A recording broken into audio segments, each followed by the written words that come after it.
नमस्कार प्यारे विद्यार्थियों, संकल्प परिवार में आप सबका बहुत बहुत स्वागत। कैसे हैं आप सब? उम्मीद है आप सब बहुत अच्छे से होंगे, घर में बैठकर पढ़ाई का आनंद ले रहे हैं। सबको गुड इवनिंग, सबको राधे राधे। सब लोग जल्दी से आ जाओ और आज हम लोग अपनी मैथमेटिकल रीजनिंग पार्ट 2 कंप्लीट करने वाले हैं। आपने पार्ट फर्स्ट अभी देखा होगा, बहुत सारे क्वेश्चन लगाए होंगे। ये टॉपिक आपके लिए बड़ा महत्वपूर्ण है क्योंकि ये मैथ से रिलेटेड है और आपके एग्जाम में 1-2 क्वेश्चन जरूर पूछे जाते हैं। बहुत से एग्जाम तो ऐसे हुए हैं जिनमें 3 से लेकर 4 तक क्वेश्चन पूछे गए हैं और इसी प्रकार बहुत सारे क्वेश्चन हैं। इसके एक एक करके हम पार्ट में आपको सारे क्वेश्चन कंप्लीट करवा रहे हैं। ठीक है, चलिए तो हम लोग निरंतर आगे बढ़ रहे हैं। पिछले टॉपिक का आप लोग अपने घर में रिवीजन करते रहिएगा, अभ्यास करते रहिएगा, एक कॉपी बना के विथ क्वेश्चन को सॉल्यूशन के नोट करते रहिएगा। ट्रिक पॉइंट वगैरह कुछ भी हर चीज नोट करते रहिएगा। ठीक है, पार्ट फर्स्ट आपने देखा होगा, सारे प्रोसेस को नोट किया होगा, सारे प्रोसेस को समझा होगा। तो आइए आज हम लोग पढ़ने वाले हैं पार्ट सेकेंड। ठीक है, चलिए ज्यादा समय ना लेते हुए शुरुआत करते हैं मैथमेटिकल रीजनिंग के पार्ट 2 की। ठीक है, चलो देखते हैं। आइए मिलते हैं आज के सफर के पहले क्वेश्चन से। लेकिन क्वेश्चन से मिलने से पहले आपसे यही कहना चाहेंगे, मुश्किलें नहीं है कुछ दुनिया में, मुश्किलें नहीं है कुछ दुनिया में, तू जरा हिम्मत तो कर, ख्वाब बदलेंगे हकीकत में, तू जरा कोशिश तो कर। बस ऐसा ही प्रयास करते रहना सभी लोग। ठीक है, ऐसे ही आगे बढ़ते रहना। तो हम लोग निरंतर कुछ ना कुछ सीख रहे हैं डेली। ठीक है, चलिए तो आज की सफर का ये पहला क्वेश्चन आपकी स्क्रीन पे आ चुका है। समझो, देखो क्या है क्वेश्चन, पढ़ो पहले। क्या है? कह रहा है एक व्यावसायिक सम्मेलन में 10 व्यक्तियों ने भाग लिया। एक कोई सम्मेलन है, वहां पे 10 व्यक्ति भाग लेते हैं। सम्मेलन के अंत में प्रत्येक व्यक्ति ने प्रत्येक व्यक्ति से हाथ मिलाए हैं। देखो क्या है, प्रत्येक व्यक्ति एक दूसरे से हाथ मिला रहा है। आपसे कहा बताएं इस दरमियान कुल कितने बार हाथ मिलाए गए। मैं आपको यहाँ पे एक पॉइंट बता रहा हूँ। कभी कोई सम्मेलन हो, कभी कोई ऑफिस में मीटिंग वगैरह हो, वहां जितने व्यक्ति हिस्सा लेते हैं, ठीक है ना, बताएगा प्रत्येक व्यक्ति एक दूसरे से हाथ मिलाते हैं। ये उनका शिष्टा संस्कार होता है। ठीक है ना, मित्रगण होते हैं, आपस में हाथ मिलाते हैं, ये उनका शिष्टा संस्कार होता है। जो हाथ मिलाए जाते हैं उनकी संख्या पूछ लेता है, इतने लोग थे, अगर प्रत्येक व्यक्ति एक दूसरे से हाथ मिलाएगा ना तो बताओ कितने हाथ टोटल मिलाए गए। ठीक है, कितनी संख्या होगी। तो आप एक छोटा सा पॉइंट हमेशा नोट करो, सभी लोग नोट करो भाई, छोटा सा पॉइंट नोट करो। कौन सा पॉइंट होगा जरा गौर करिएगा। ठीक है, वो पॉइंट होगा हाथ मिलाने की संख्या। क्या हो जाएगा? हाथ मिलाने की संख्या का जो फॉर्मूला होता है वो क्या होता है? n(n-1/2)। ठीक है, हाँ, n(n-1/2) ये होता है हाथ मिलाने की संख्या का फॉर्मूला। एक चीज और बता दें, शादी समारोह का सीजन चल रहा है तो कभी कभी क्वेश्चन ऐसा भी बनता है, एक शादी समारोह है, उसमें इतने व्यक्तियों ने भाग लिया, प्रत्येक व्यक्ति एक दूसरे को एक उपहार देता है, एक गिफ्ट देता है, तो बताओ कुल कितने गिफ्ट दिए गए। ऐसा भी क्वेश्चन आता है तो आप उसका भी फॉर्मूला नोट करो। दिए गए उपहारों की संख्या, क्या दिए गए उपहारों की संख्या या गिफ्टों की संख्या, n(n-1). क्या होता है? n(n-1). ठीक है, हाँ, तो ये दोनों फॉर्मूले नोट कर लेना। गिफ्ट या उपहार, क्या गिफ्ट या उपहार ऐसा हो, कुछ भी लिखा हो, अगर उसकी संख्या निकालनी हो तो n(n-1) होता है। हाथ मिलाने की संख्या निकालनी हो तो n(n-1/2) होता है। ठीक है ना। हाँ, अब आप याद कैसे रखेंगे भाई? बहुत सारे विद्यार्थी ये तो जानते हैं एक n(n-1) होता है, एक n(n-1/2) होता है, लेकिन वो ये कंफ्यूज हो जाते हैं कि हम किस में कौन सा फॉर्मूला लगाएं। तो छोटा सा एग्जाम्पल समझो। बताओ हाथ कितने होते हैं तो आप कहेंगे 2, है ना। हाथ कितने होते हैं आप कहेंगे 2, इसलिए 2 का भाग वाला फॉर्मूला हाथ वाले में लगता है। गिफ्ट कितने चाहिए? अरे हमें गिफ्ट बहुत सारे चाहिए, कोई लिमिट नहीं है, तो हम किसी का भाग नहीं देते हैं क्योंकि गिफ्ट हमें बहुत सारे चाहिए, ढेर सारे गिफ्ट चाहिए। भाग दे देंगे ना तो वहां लिमिट हो जाएगी, तो हम कोई भाग नहीं देते हैं। इसलिए उपहार कह दे तो n(n-1) हो जाएगा। हाथ मिलाने की संख्या कह दे तो n(n-1/2। हाथ मिलाने वाले में 2 का भाग देते हैं क्योंकि हाथ 2 होते हैं। छोटा सा एग्जांपल मिल गया, है ना। हाँ, तो इस तरह ये आपका कंप्लीट हो गया। और कभी कभी क्वेश्चन और बना देता है, कैसे बनाता है देखो जरा। कभी कह देता है एक शतरंज प्रतियोगिता है, एक मैच हो रहा है, इतनी टीमें हिस्सा ले रही हैं, बताओ कैसे मैच निकालना है। तो एक छोटा सा पॉइंट और समझो, ठीक है। दो प्रकार के जब फॉर्मूले आपको लगाना हो, अब दोनों में अंतर क्या होता है ये देखो। जैसे उपहार की बात करें, दो लोग आए, एक ये आया एक बी आया, ठीक है। ये उपहार ए जो है लाया होगा पहले से बी के लिए, है ना, तभी तो ये आया है। तो ए उपहार लाया था बी के लिए, बी उपहार लाया था ए के लिए, दोनों ने एक दूसरे को उपहार दे दिया, ठीक है ना। अब यहाँ लोग कितने हैं? दो। लोग कितने हैं? दो। और उपहार कितने हैं? दो। तो बराबर संख्या है, इसलिए एन एन माइनस वन लगता है, ठीक है। हाँ, जितने उपहार हैं उतने ही लोग हैं, वहां बराबर होगा। अब जब अगर यही दोनों लोग हाथ मिलाएंगे, क्या करेंगे? हाथ मिलाने, तो ए ने हाथ बढ़ाया,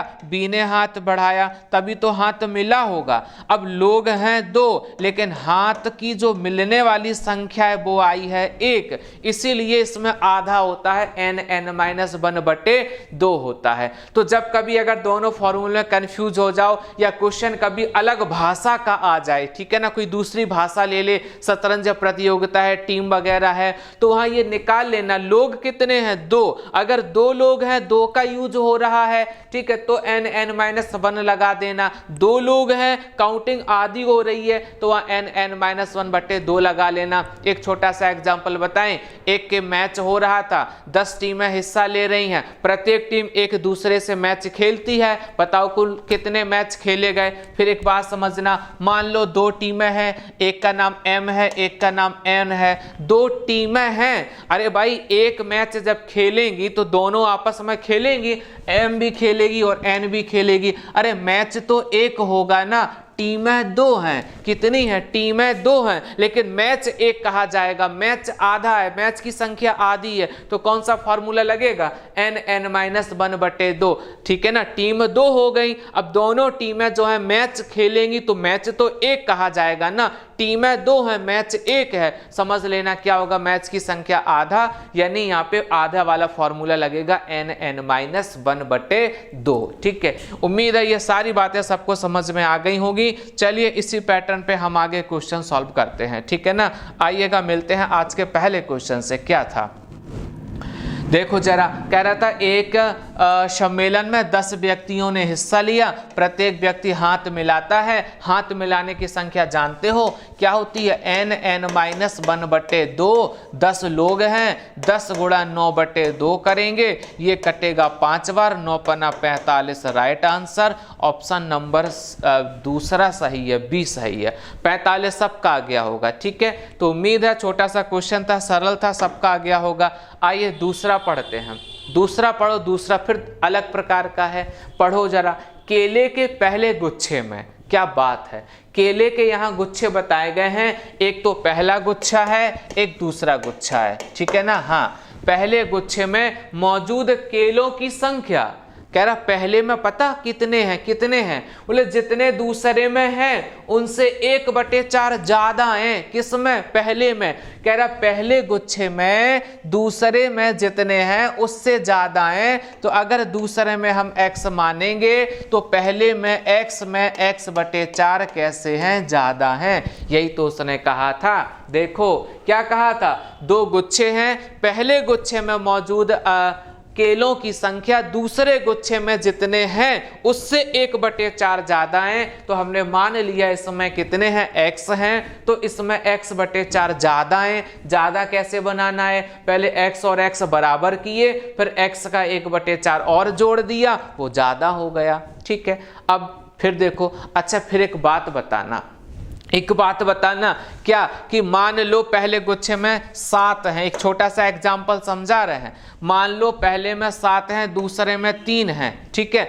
अब एक बात बताओ, इसमें ज्यादा हैं, कितने ज्यादा हैं? 4 ज्यादा हैं, यही तो है ना। हाँ, दूसरे में हमने मान लिया 3 हैं, इसमें मान लिया 7 हैं, तो इसमें 4 ज्यादा हैं। लेकिन अरे भाई पहले में 4 ज्यादा हैं तो दूसरे में क्या है? दूसरे में 4 कम हैं। बताओ ये बात आई समझ में कि नहीं? पहले वाले में जितने ज्यादा होते हैं दूसरे वाले में उतने ही कम होते हैं, है ना। अगर इसमें 4 ज्यादा हैं तो इसमें 4 कम होंगे, है ना। तो सेम कंडीशन यहाँ भी है, बिल्कुल वही कंडीशन है। कौन सी कंडीशन है? देखो यहाँ पे भाई, उसने कहा था पहले में कितने ज्यादा हैं, तो उसने कहा था x/4 ज्यादा हैं। अगर इसमें x/4 ज्यादा हैं, x/4 ज्यादा हैं, तो इसमें x/4 कम है, यही तो है ना। अब आगे पढ़ लो, क्या कहा था? कह रहा था यदि दूसरे गुच्छे में पहले गुच्छे की अपेक्षा 3 केले कम हैं, वो कह रहा 3 केले कम हैं। आप जानते हो x/4 कम है, तो x/4 का मान 3 होगा, तो x का मान 12 होगा। इसका मतलब इस गुच्छे में 12 है, इसमें 12, 12 का 1/4 3, इसमें 15 है। तो क्या पूछा था? पहले गुच्छे में कितने हैं, तो पहले गुच्छे में 12, 3, 15 राइट आंसर था। लो, छोटा सा क्वेश्चन था, बड़ा सरल था, समझने के लिए ये सब किया है, ठीक है। वैसे हम डायरेक्ट कर सकते थे, कहा था पहले में दूसरे से 1/4 ज्यादा है और दूसरे में पहले से 3 केले कम हैं, तो 1/4 का मान क्या होगा? 3 हो जाएगा, ठीक है। हाँ, सीधा सीधा आप कर सकते थे, क्या कर सकते थे? इसमें 1/4 ज्यादा है, उसमें 3 केले कम हैं, तो 1/4 बराबर 3 होगा, तो 1 का मान 12 होगा। 1 का मान 12 है, तो उसने कहा था 1/4 ज्यादा है, 12 का हम 1/4 ज्यादा करेंगे तो पहले वाले में कितने हो जाएंगे? 15 आपका राइट आंसर हो जाएगा, ठीक है ना। तो ये छोटे छोटे क्वेश्चन है, सरल क्वेश्चन है, अच्छे क्वेश्चन है, एग्जाम के पूछे गए क्वेश्चन है। आगे पढ़िएगा, तीसरा वाला पढ़ो, बड़ा मजेदार क्वेश्चन है, पढ़ो एक बार। है क्या? कह रहा कुछ संतरे हैं 40 बच्चों के बीच बराबर बांटे गए हैं। चलो, बराबर बांटना है, बच्चे 40 हैं, बराबर बांटना है। 20 बच्चे अधिक होते तो प्रत्येक बच्चे को 5 संतरे कम मिलते। तो बताओ प्रारंभ में बांटे गए संतरों की संख्या कितनी थी? आपसे ये पूछा है, ठीक है ना। एक छोटा सा एग्जाम्पल समझना। क्या हमने मान लो प्रत्येक बच्चे को, ठीक है ना, हाँ, मान लो प्रत्येक बच्चे को हमने कितना संतरा दिया? x संतरा दिया, क्योंकि हमें संख्या निश्चित नहीं बताई। अब एक छोटा सा एग्जांपल हम आपके साथ, चलो हमें ये बताओ, अगर हमने प्रत्येक बच्चे को 1-1 संतरा बांटा तो हम कितना मंगाएं? 40 लोग हैं, सबको 1-1 बांटेंगे तो 40 एकम 40, है ना। अगर हम सबको 2-2 बांटें तो 40 दूनी 80 मंगा लें। सबको हम 3-3 बांटें तो 40 दिया 120 मंगा लें, है ना। संख्या कोई निश्चित है नहीं। हम जब 1 बांट रहे तो 40 में 1 का गुणा, 2 बांट रहे तो 40 में 2 का गुणा, 3 बांट रहे 40 में 3 का गुणा। यहाँ हम x बांट रहे हैं तो 40 में किसका गुणा? x का गुणा। तो हमने कुल कितने संतरे मंगाए हैं? 40x मंगाए हैं। कितने मंगाए हैं? 40x मंगा दिए हैं। 40 लोगों को x बांट रहे हैं, सबको हम x बांट रहे हैं, बराबर संख्या में लोग हैं 40, x बांटेंगे तो हमने 40x मंगाए हैं। हुआ क्या? कह रहा 20 बच्चे अधिक आ जाएं, 20 बच्चे और आ जाएं। अच्छा, तो बच्चे हो कितने गए? आप कहेंगे 60। कितने हो गए? तो आप कहेंगे 60 हो गए। अरे भाई, जब 60 बच्चे हो गए हैं तो प्रत्येक बच्चे को 5 संतरे कम मिलते हैं। कितने मिलते हैं? 5 संतरे कम मिलते हैं। पहले हम कितना दे रहे हैं? x दे रहे हैं। 60 लोगों में 5 कम करके बांटेंगे तो x - 5 बांटेंगे। दोनों की संख्या क्या हो जाएगी? बराबर। तो 40x बराबर 60x माइनस का 300 होगा। 20x बराबर 300 हो जाएगा, x बराबर 15 होगा। मतलब हमने प्रत्येक बच्चे को 15-15 बांटना था पहले, ठीक है ना। जब 40 लोग थे हम 15-15 बांट रहे थे। क्या कह रहा था? कुल संतरे कितने हमने मंगाए हैं प्रारंभ में? तो 40x मंगाए हैं, इसमें 40 गुणा 15 करेंगे तो हमने 600 संतरे मंगाए हैं। कितने मंगाए हैं? 600 संतरे मंगाए हैं। बड़ा सरल क्वेश्चन है, बड़ा अच्छा क्वेश्चन है। नोट करो भाई, बातें समझ में आ रही हैं कि नहीं आ रही हैं? बड़ा सरल क्वेश्चन है, अच्छा क्वेश्चन है, ठीक है। हाँ, 40 बच्चों में हमने बराबर बांटे थे। सबको अगर हम x बांटेंगे तो 40x हो जाएगा। 40x हो जाएगा। जब हम 20 बच्चे और आ जाएंगे तो हम 5 कम कर लेंगे, x माइनस 5 बांटेंगे। 40 लोगों में x बांटेंगे, 60 लोगों में x माइनस 5 बांटेंगे, संख्या बराबर हो जाएगी। जब संख्या बराबर है तो x का मान 15 आएगा। तो हम 40x मंगाए थे, तो टोटल हमने कितने मंगाए थे? 600 मंगाए थे। ठीक है, तो उम्मीद है यहाँ तक की सारी बातें सबको समझ में आई होंगी। चलिए आगे बढ़ते हैं नेक्स्ट क्वेश्चन की तरफ। ये देखो बड़ा मजेदार क्वेश्चन है, ये भी बहुत अच्छा है, पढ़ो जरा क्या है। एक परिवार में दादा दादी, माँ पिता और 3 बच्चे हैं। ठीक है, दादा दादी की औसत आयु 67 वर्ष है, माता पिता की औसत आयु 35 वर्ष है, दादा दादी की औसत आयु 6 वर्ष है। तो परिवार की औसत आयु क्या है? औसत आयु तो आपको बहुत अच्छे से आता है। कैसे आता है? एक आपने औसत आयु निकालने का फॉर्मूला सीखा होगा, है ना? हाँ, औसत कैसे निकालते हैं? देखो औसत आयु कैसे निकालते हैं? तो औसत आयु भाई कैसे निकालते हैं बताओ? सबकी आयु का योगफल बटे लोगों की संख्या, ऐसे तो निकालते हैं ना। हाँ, क्या निकालते हैं? योगफल बटे संख्या। अब यहाँ से दूसरा फॉर्मूला हम आपको बता दे रहे हैं। क्या? अगर आपको योगफल निकालना हो तो औसत आयु में किसका गुणा कर देना? संख्या का गुणा कर देना। औसत आयु में संख्या का गुणा कर देना तो आपको योगफल पता चल जाएगा। कैसे पता चल जाएगा? देखो छोटा सा एग्जांपल, दादा दादी की औसत आयु 67 है। औसत आयु बताइए 67, दादा दादी 2 लोग हैं, 67 में 2 का गुणा करोगे तो दादा दादी की आयु का योगफल मिलेगा। क्यों? आप जानते हो योगफल बराबर होता है औसत आयु गुणा संख्या। ठीक है, हाँ चलो आगे बढ़ते हैं, हम सबकी योगफल निकालते हैं पूरे परिवार का। तो दादा दादी की औसत आयु 67 है, 67 में 2 का गुणा करेंगे तो बताओ कितना हो जाएगा? 134 होगा।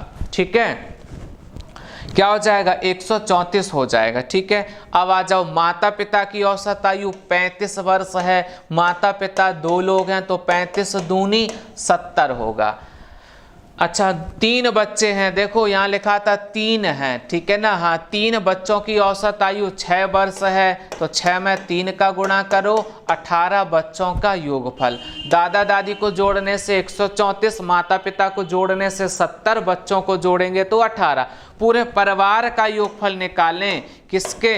पूरे परिवार का योगफल। ठीक है, हाँ, पूरे परिवार का योगफल निकालेंगे तो जोड़ लो भाई, कितना हो जाएगा? तो ये बन जाएगा 8 4 12, 2 हासिल, 1 आएगा, 7 3 10 11 और 1 12, 1 और 1 2, 222 आएगा। और पूरे परिवार का योगफल आ गया है। आपसे औसत आयु पूछी है तो क्या करेंगे? परिवार की आयु का योगफल बटे परिवार में लोगों की संख्या का भाग दे दो। तो कितने लोग हैं भाई? दादा दादी माता पिता 3 बच्चे तो 2 2 4 3 7 लोग हैं, 7 का दे दो भाग, 7 का भाग देंगे, 7 या 21 होगा, 7 एकम 7 होगा, 5 शेष बचेगा तो 31 सही 5/7 वर्ष आपका राइट आंसर था। क्या हो जाएगा? 31 सही 5/7 राइट आंसर हो जाएगा। पूरे परिवार का हमने योग निकाल लिया। दादा दादी की औसत आयु बताई थी, माता पिता की औसत आयु बताई थी, बच्चों की औसत आयु बताई थी। हम औसत आयु में उनकी संख्या का गुणा करके उनकी हमने योगफल निकाल लिया। पूरे परिवार को जोड़ लिया। परिवार में लोग 7 थे, 7 का भाग दे दिया तो परिवार की औसत आयु आ गई 31 सही 5/7। उम्मीद है सारे क्वेश्चन सरल हैं और आपको समझ में आ रहे होंगे। ठीक है, हाँ चलो बहुत बढ़िया है, ये भी बहुत अच्छा क्वेश्चन है, पढ़ो जरा। एक परिवार में, क्या बात है, बहुत बढ़िया।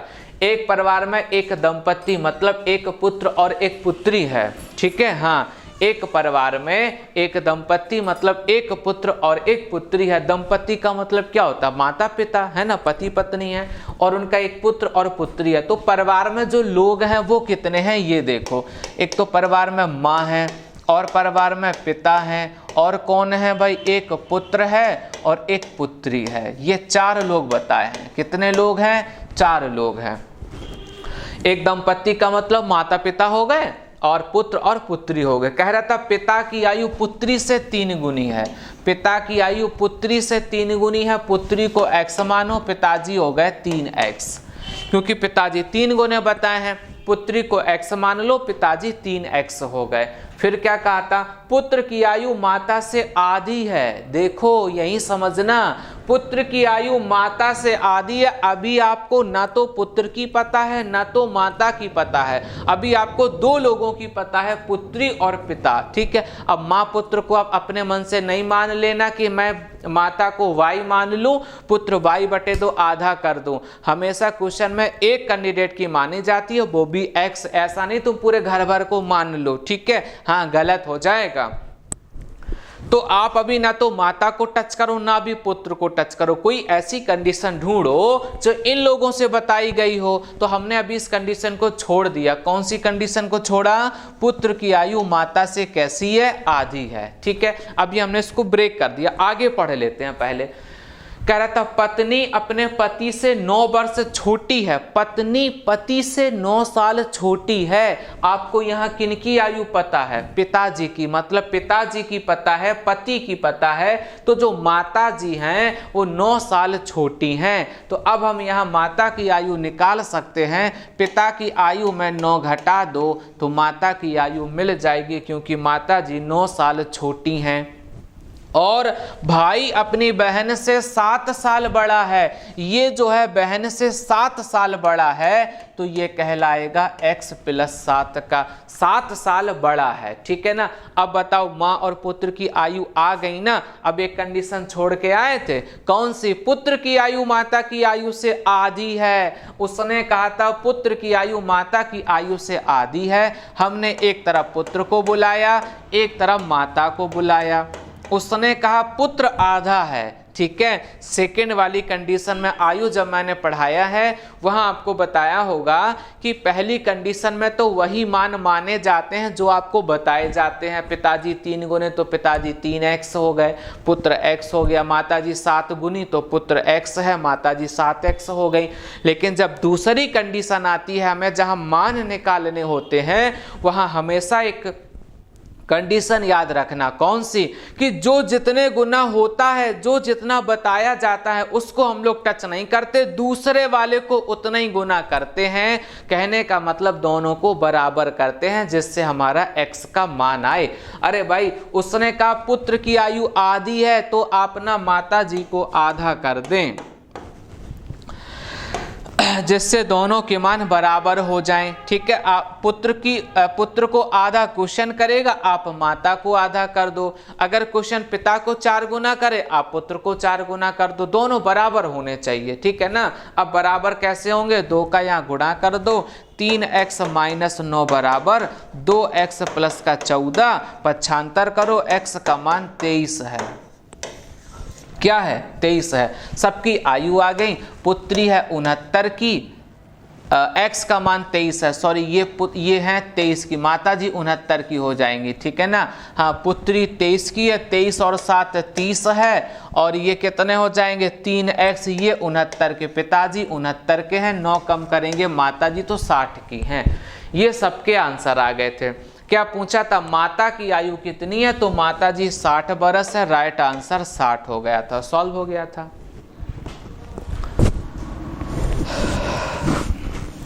x का मान 23 आया था, पुत्री हो गई 23 की, पुत्र 7 साल बड़ा है तो 30 का हो गया, है ना। ये 3 गुने तो 69 हो गए, ये 9 कम है तो 60 के हो गए।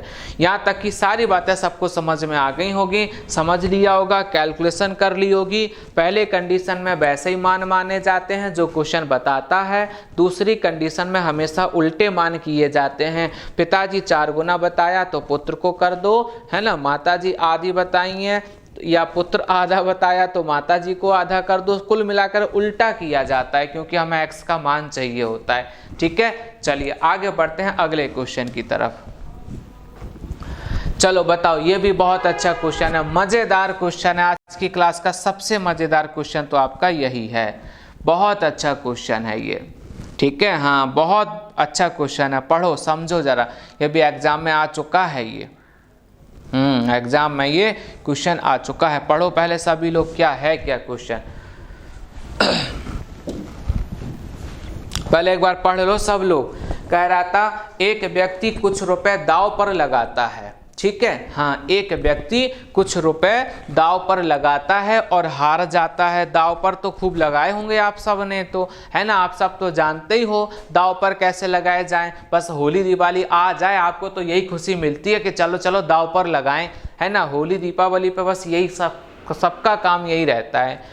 चलो क्या है भाई, कुछ रुपए दाव पर लगाता है, हार जाता है, वह फिर दुगनी रकम दाव पर लगाता है। बड़ा बदमाश था, मतलब पहले लगा दिया, हार गया तो कुछ सीखा नहीं, दोबारा बोले दुगनी लगाओ। चलो दुगनी रकम दाव पर लगाई, कह रहा फिर हार जाते हैं। लो भाई साहब, फिर हार गए और फिर वह पिछले दाव से दुगनी रकम फिर दाव पर लगा बैठे। क्या बात है, बहुत बढ़िया, इस बार वो जीत गए। लो भगवान ने सुन ली उनकी। तो बताओ जरा, दाव पर लगाई गई कुल रकम का कितना प्रतिशत वसूल कर लेता है।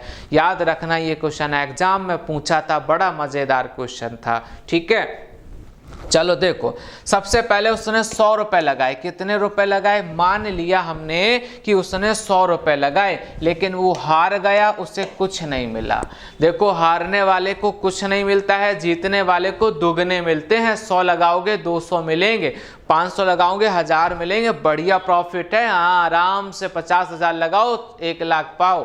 हाँ, बड़ा अच्छा बिजनेस है। इसका मतलब ये नहीं कि तुम आज ही शुरू कर दो। ठीक है।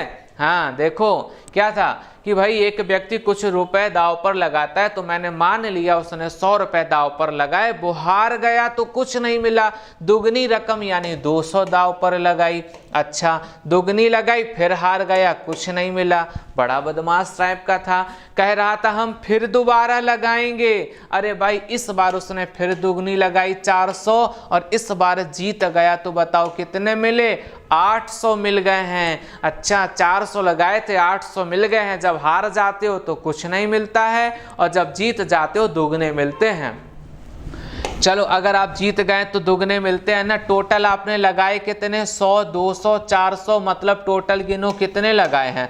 700। वसूले कितने हैं? 800। वो ये कह रहा था क्या, दाव पर लगाई गई कुल रकम का टोटल रुपया, मतलब जितना तुमने लगाया है टोटल रुपए का 700 का कितना प्रतिशत वसूल किया है तुमने? वसूला कितना? 800 रुपए। लगाया कितना? 700 रुपए।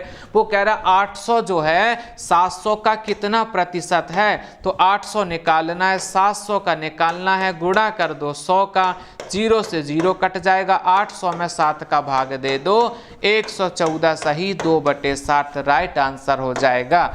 ठीक है, 114 सही 2/7 आपने वसूल कर लिया है। राइट आंसर आपका कंप्लीट था। पहले 100 रुपए लगाए, हार गए, कुछ नहीं मिला। 200 लगाए, हार गए, कुछ नहीं मिला। 400 लगाए, 800 मिल गए, है ना। हाँ, टोटल आपने कितना लगाया रुपया? 700। ठीक है, वसूला कितना? 800। वो कह रहा है ये 800 जो है 700 का कितना प्रतिशत है? तो 800 निकालना है। किसका निकालना? 700 का। क्या प्रतिशत? तो बस हम लोगों ने 800 में 7 का भाग दे दिया, 114 सही 2/7 आपका आंसर आ गया था। ठीक है। हाँ, बहुत बढ़िया क्वेश्चन थे। चलो अगला देखो क्या है, ये भी बहुत अच्छा क्वेश्चन है, एग्जाम में ये भी पूछा हुआ है। चलो पढ़ो भाई, कौन सा क्वेश्चन है। एक बटुए में 1 रुपए 50 पैसे और 25 पैसे के सिक्के। क्या बात है, बहुत अच्छा। एक बटुए में 1 रुपए 50 पैसे और 25 पैसे के सिक्के 5, 6, 7 के अनुपात में हैं। तो बताना था टोटल रुपए 78 हैं। बताओ बटुए में कुल कितने सिक्के हैं। क्या बात है। चलो आओ क्वेश्चन को हम लोग सीखते हैं। कितने कितने के बताए हैं देखो जरा। 1 रुपए, चलो मान लिया हमने 1 रुपए का है ना। फिर क्या था? 50 पैसे हैं और क्या था? 25 पैसे हैं। अनुपात क्या है? 5, 6, 7, यही है ना। मतलब अनुपात है 1 रुपए के सिक्के मान लो 5 अनुपात के हैं, 50 पैसे के सिक्के 6 अनुपात के हैं, 25 पैसे के सिक्के 7 अनुपात के हैं। उसने कहा अनुपात के हैं। आप कुछ ना करो, आप पता क्या करो, आप यही संख्या मान लो 5 1 रुपए के 5 सिक्के हैं, 50 पैसे के 6 सिक्के हैं, 25 पैसे के 7 सिक्के हैं। आप टोटल रुपया गिनो कितना हुआ बताओ। 1 रुपए के 5 सिक्के हैं तो 5 रुपए, 50 पैसे के 6 सिक्के हैं, 50 पैसे के 6 सिक्के हैं तो कितना रुपए? 3 रुपए। ठीक है, हाँ ठीक है। अब 25 पैसे के कितने हैं? 7 हैं, तो 4 सिक्कों में 1 रुपया होगा, 3 में 75 पैसा, मतलब 1.75 रुपया वहां से हो गया। 5 रुपए यहाँ से, 3 रुपए यहाँ से, 1.75 रुपए यहाँ से, टोटल रुपए कितना है? 5 3 8 1 9.75 रुपए हैं। टोटल रुपए आए हैं 9.75। उसने कहा नहीं नहीं 78 रुपए हैं। कितने हैं? 78।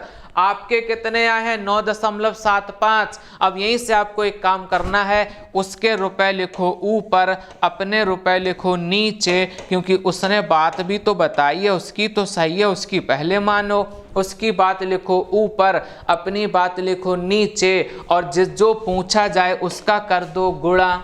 क्या पूछा है? कुल सिक्के। अगर कहता है 1 रुपए के सिक्के तो 5 का गुणा, 50 पैसे के सिक्के तो 6 का गुणा, 25 पैसे के सिक्के तो 7 का गुणा। टोटल सिक्के जोड़ लो, 5 6 11 7 18 का गुणा कर दो। ठीक है, हाँ 18 का गुणा कर दो।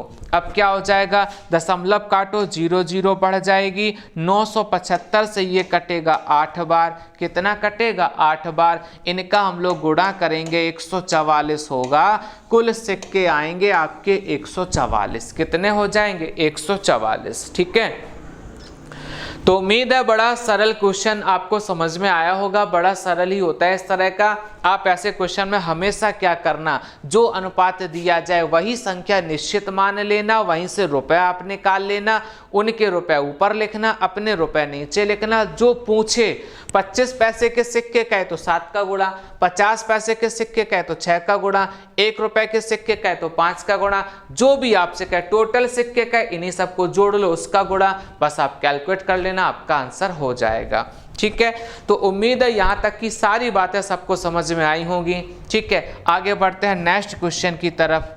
अच्छा, सारे क्वेश्चन कंप्लीट हो गए। आज की श्रृंखला के सारे क्वेश्चन कंप्लीट हो गए।